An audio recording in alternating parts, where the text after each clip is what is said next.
two pages focus on absolute value graphs and piecewise functions, which are related because the absolute value graph can be written as a piecewise function. So first we'll start with number one, evaluating, being able to write the equation. So it's pretty clear that there's three different pieces. So we're going to have three different pieces in our equation. All right, the first piece is a basic parabola.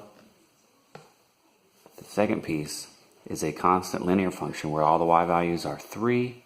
And the third piece, if you continue it on down, is just a line y equals x. It has a slope of 1 and a y-intercept of 0. So take a look at what those three pieces will be based on their circles and where they end.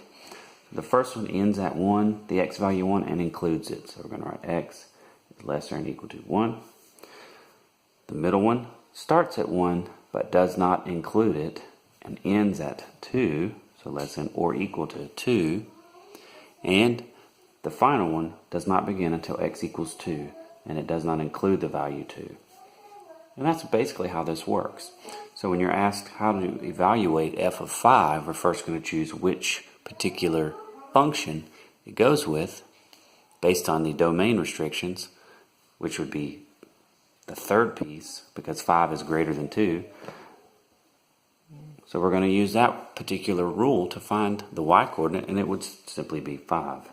Now if you had the rest of the graph, you would also see that. Alright, so this next one is an absolute value example. So we'll first take note of how did the vertex move. So it went right 3 and down 2. So we're going to start that information here. That's what's inside, x minus 3. Remember we had a conversation about why that was opposite, and then down 2. The last piece to that is simply assessing, hey, what is the slope? So up 1, 2, over 1. So it's 2 times the absolute value of x minus 3, minus 2.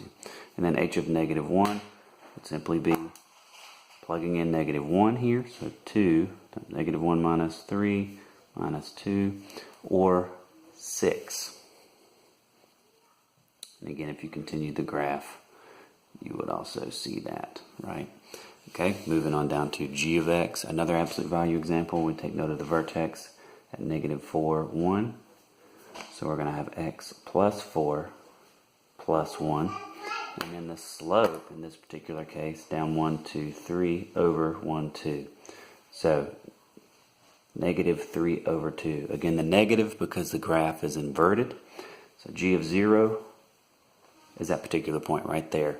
0, comma, negative 5. So the answer to this is negative 5. Number 4, another piecewise. We'll use some colors for this one. So this particular piece is the constant where y equals negative 2. This particular piece down 1 over 1, so we have negative x plus 4. And this particular piece is just y equals x.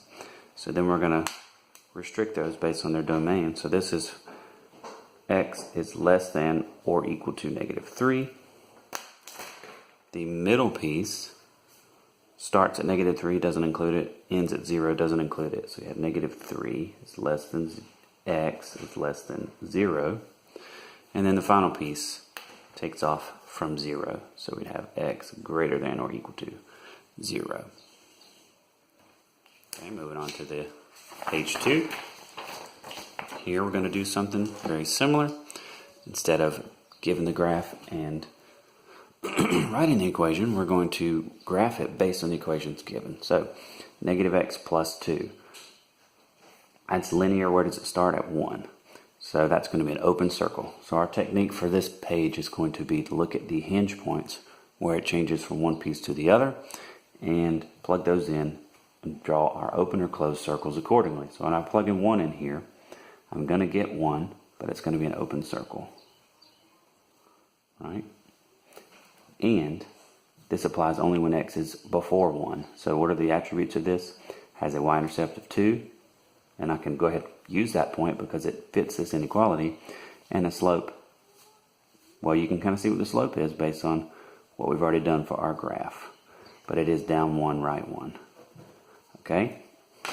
For the second piece, y equals 2, but that begins at 1. So 1, 2. We're going to go to 5, and we're going to put our open circle. So 2, 3, 4, 5.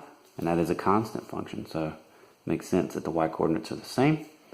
And then for our last piece, we're going to start at 5 and plug in this number. So this really means x is greater than 5, doesn't it?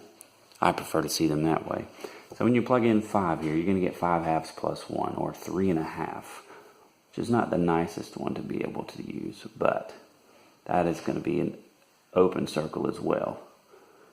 Jump the gun there. That is not closed. That is open, right? So this one's actually going to have a missing value at 5. Our domain does not include 5, right? So let's plug in an even number so that we get a nice integer value for that. 6 divided by 2 is 3, plus 1 is 4. So when you plug in 6, you're going to get the 4, and from there we can use the slope of 1 right 2. Okay? Alright, for this second one, so it's got an absolute value in a piecewise. Okay, so we'll do the absolute value first. Remember, how is this going to move? Left 3. So left 3, and that is our vertex. So that would be at -3, which does fit this inequality. So -3, 0 is a point, right? What are the other attributes of this one? It has a slope of -2, so it's going to be inverted. And our slopes are going to be down 2, right 1, down 2, left 1. So down 2, right 1, I'm at x equals -2. I'm still okay until I get to the -1, where I'm going to put my open circle. And remember, you can use the symmetry here to get other points on the graph, or just continue the slope, right? Okay, for this other piece, another absolute value, it's going to move right 1 and down 3. So we're going to do that point first. Remember, that's called the vertex. So right 1, down 3, we're going to place a point there and make sure before you close it in that it does fit this inequality. It does. And then I can use the slope, up 1, right 2, up 1, left 2. Now, does it include -1? It does. So we're going to close that point in. And then basically we have the rest of our piecewise function. See if I can get that to focus a little bit better. There it goes.